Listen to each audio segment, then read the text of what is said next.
The Call of the Breach, Part 4. DisastrousInvolvedI. Creepy. Dark bags lined her green eyes, and Jamie paged through the first couple entries of the Black Diary with a furrowed brow in the small room that made up her cell. The parsonage was warm, thanks to the multiple small wood stoves that had been installed throughout the building, and yet I couldn't shake an icy prickle that cut me to the heart every time I looked at my best friend's pale face. She hadn't slept much either, even with the cozy bedstead that came with her room, and a tray of food lay untouched on the nightstand close by. The window behind her had been boarded up, more for Jamie's protection than to prevent an escape, but thin rays of fading light from the sunset trickled through and floating.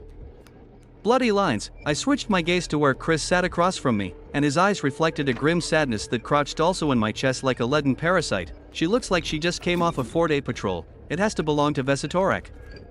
Shifting in the armchair that took up my corner of the room, I rubbed at a patch of dirt on my pant leg in an effort to distract myself.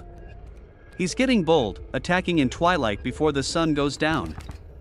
For him to give me that, it can only mean something big is coming. I guess so. Jamie shook her head with a sigh and shut the book to pass it my way. The freak writes about as well as he bathes. Figures you can understand it. I winced, and something in her emerald irises flickered with instant regret. Either way, you should definitely bring this to Adam. She wiped her hands on both pant legs as though to scrub off the sensation of touching the leathery cover. Eve might be able to help decipher it. I'm sure they'll want to do 1,000 prayers over it first, but hey, it can't hurt. Chris leaned forward in his chair. More to the point, we need to consider how Vesitorak was able to find Hannah so easily. Sure, it could be coincidence, but I don't think he operates that way. If I had to guess, I'd say our gates are being watched, which means we've got active puppet recon units around Ark River as we speak. Jamie's face twitched into a weak smirk, one reminiscent of her old self. Could set the trees on fire to flush him out. In my head, I heard again the raspy voice of the shadowy figure, felt his wooden dagger in my ribs, smelled his rotted breath against my cheek. Your world will fall. Even if we could, they're too smart for that. I squeezed my eyes shut to ward off the shudder of cold memories. He's been able to keep most of his army out of sight somewhere, even the researchers' drones can't find them. The only reason we know he's close is because of this. Above us, the church bell tolled in its white clapboard steeple to signal the end of the day, and the sealing of the fortress gates for the night. The sound reverberated inside my chest with a hollow, sad ache that made me want to cry for the way Jamie's expression crumpled. Dropping her gaze to her lap, Jamie picked at one thumbnail, which she'd almost torn down to the flesh, and angled her head at Chris. How long do I have?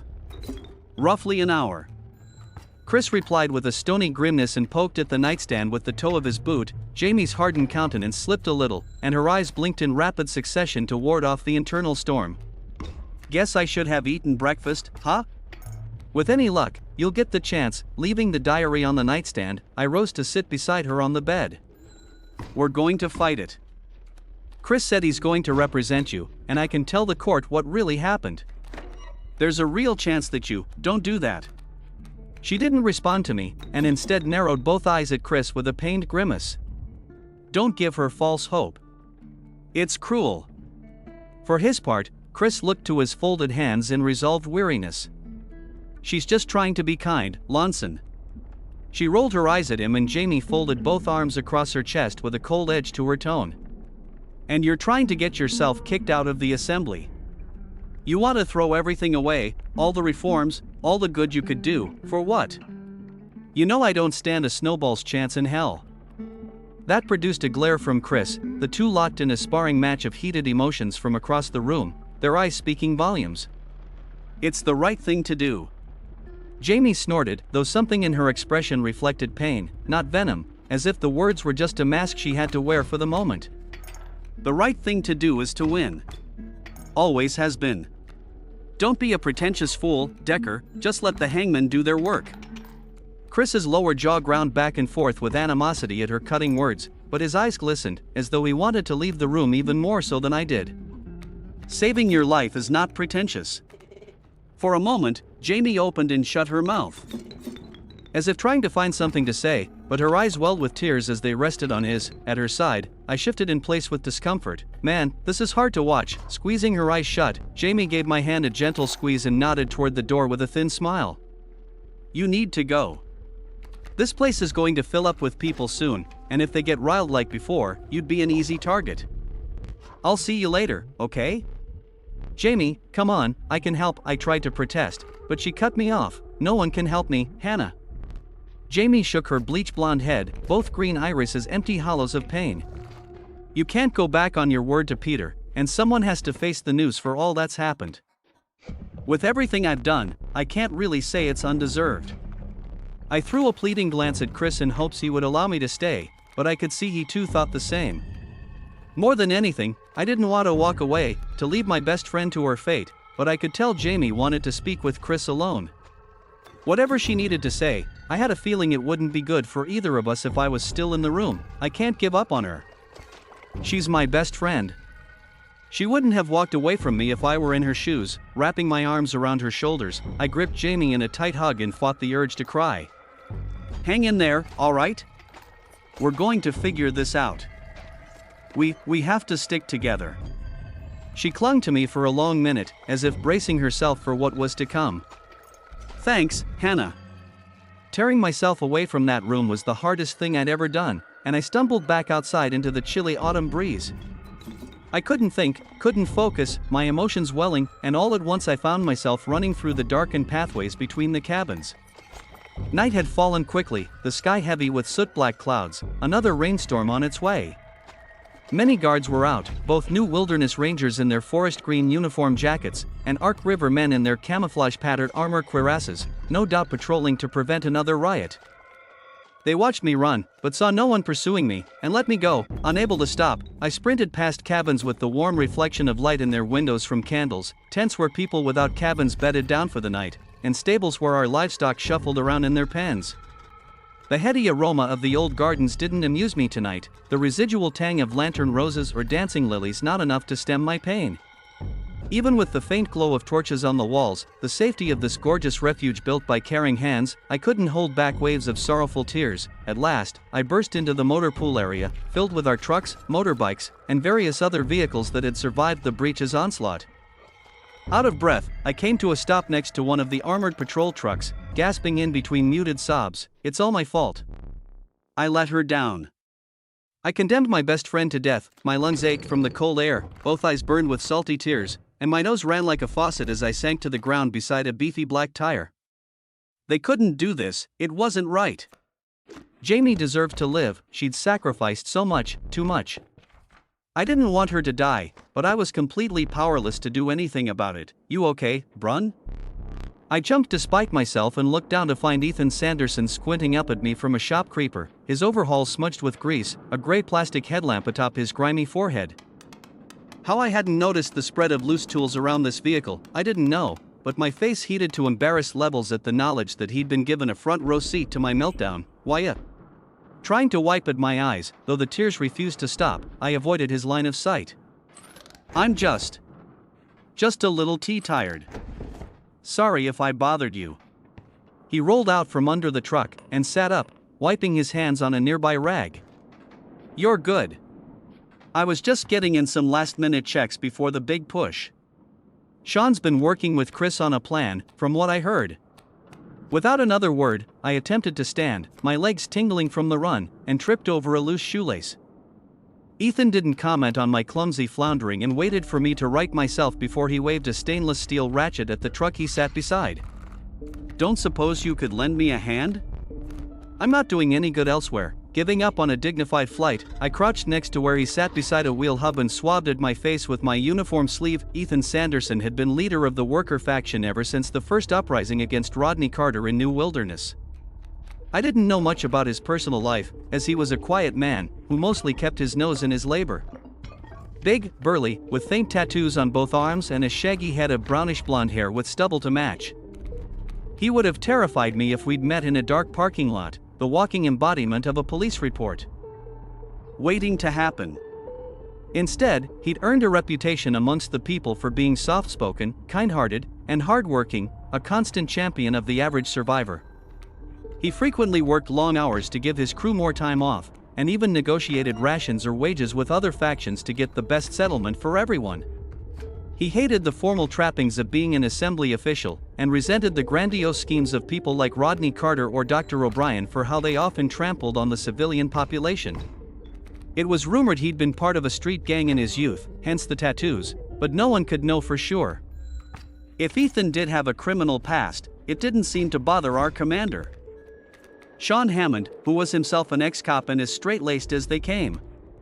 They were known to be good friends, and Ethan's loyalty to Sean was unquestionable, an odd dichotomy that stood out for how very different they dressed, talked, and dealt with problems. Ethan peered into the shadows under the truck and gestured to a part on the axle with one grimy finger. "See that little metal nipple right there? That's a grease fitting. We've got to pump fresh grease into all of them to keep the bearings rolling, or they'll wear out sooner, and we ain't getting no spare parts anytime soon. It's a two-man job, since this old grease gun won't stay on there under pressure, so I hold, you pump." I nodded and handed him the tools he needed as he asked for them, my mind a jumbled swirl of messy thoughts. How had it come to this? I'd only ever wanted to help people, to be kind, fair, good. In the moment, I thought sparing Peter and his crew of child pirates from the noose to be the right thing to do, had felt vindicated when they turned Captain Grapeshot's besieging troops against him, and helped us escape before Elsa's rockets could destroy us all. Yet, in doing so, I'd all but put the rope around Jamie's neck myself. The people demanded justice for the lives lost in that attack, and if the murdering, slave-taking, child-torturing pirates weren't going to be punished, then someone else had to be. The more I considered it now, the more obvious it seemed from the start. I had been a fool, a naive starry-eyed fool, thinking I was saving the world without getting anyone hurt. Jamie had been right all along, both about the people and about me. She would have done the right thing from the start. He held the nozzle of a grease gun onto the fitting and Ethan gave me a curt nod as I clung to the handle of the thing. "Go ahead." I worked the cold metal handle and watched purple-red synthetic grease ooze out of the joint in the truck with a satisfying crinkle. We moved on to the next one, and the next, working in silent tandem amidst the salty scent of oil, grease, and diesel fuel. The entire time, I blinked at tears in my eyes, daubing at my face with my cuff so as not to rub grease on myself by accident. Long boards had been laid down around the new mechanical garage to act as a boardwalk, and these kept us both off the muddy grass of the fort's interior, though they were cold and hard under my elbows. The night air grew colder by the minute, but not so bad that I couldn't stand it, my breath fogging in the air with thin, wispy clouds. Tiny snowflakes fluttered down here and there, a preamble December's imminent arrival, and somewhere outside the palisade walls, various creatures screeched into the night with their eerie songs. Okay. That's the last of them. I think it's break time. Ethan sat back and made a satisfied grunt at the truck. He produced a small newspaper-wrapped bundle from his toolbox and peeled it open to reveal a simple ham sandwich with a few uneven slices of cheese, which he broke in half to offer me. Though I wasn't hungry in the least, I accepted the food, and we sat side by side with our backs to the truck, staring out at the tent lines and cabins of Ark River, lit by distant campfires, torches, and flashlights. Kendra made this. Ethan chewed his sandwich half thoughtfully. Makes me one every day she can, even though I told her she don't have to. Doesn't matter how tired she is, if she ain't feeling well. She's up at dawn every time, making these. I gulped down a sip of water from my canteen inside, my contemplations still back in the church with my doomed friend. It's good. Ethan brushed some crumbs from his oil-stained clothes. She's a good woman, Kendra. Been through a lot. You know she was one of the original crew back at New Wilderness? No, I didn't. Idly, I examined the grain of the wheat bread, thinking of how Jamie had given me her slice of cornbread on my first day there. Silence reigned between us for a moment. She lost a friend, early on. As if trying to divine what to say from the calluses on his weathered palms, Ethan looked down at his hands. Guess the breach took her. Way back in February before it all kicked off. When we first got together, Kendra would sometimes cry herself to sleep over it. He turned to look at me, and I caught a gleam of genuine pity in his oak brown eyes. I think she pushes herself so hard because deep down, Kendra feels like it's her fault. She wants to believe if she'd done more, listened more, maybe the girl wouldn't have done what she did, but sometimes life ain't kind, even to the best of people. She couldn't have stopped all this any more than you or I. I knew what he was driving at, and while it felt humiliating to open up to someone I didn't know all too well, at the moment, I had no one else. "They're going to hang Jamie." He picked at his short, oily fingernails with a dismal nod. "Yeah, I was in the meeting. And you'll be on the prosecution stand to hang her. She did it to protect me." I glared out at the camp with resentful bitterness for how peaceful it seemed. "I know she helped O'Brien, I know that people died because of it, but do we really have to kill her?" Ethan sat quiet for a minute and threw a glance over his shoulder, as if checking to be sure no one else was around. "You know, they caught one of our worker boys trying to corner an Ark River girl a few nights ago in the barn. He was too drunk to pin her down, but he'd torn up her clothes pretty good, and her face was a mass of bruises when we got there. Seeing as how it was one of mine, I told Sean and Adam I'd take care of it, since I didn't want another riot." Stunned that I hadn't heard of this, I swiveled my head around to watch him.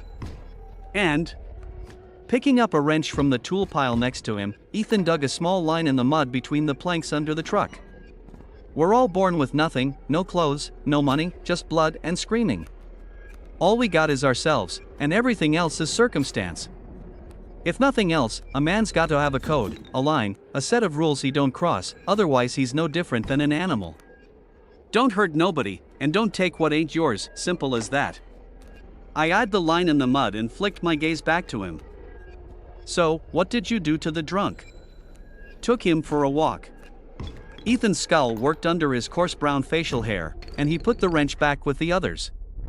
"Broke both his legs and left him in the woods for the puppets. I checked the next morning to be sure, and found his boots with the feet still in him." Holy Mother of God, horrified, I blinked at him, and Ethan returned my surprise with a worn, yet resolute expression, "That girl's sleeping safer now, and everyone involved knows where the line is. But every time I shut my eyes at night, I can still hear that boy screaming for me not to leave him, can see his knees all twisted from where the hammer smashed them backwards. A good man does what's right, even if it means getting dirty. Jamie knew that, and Sean does too."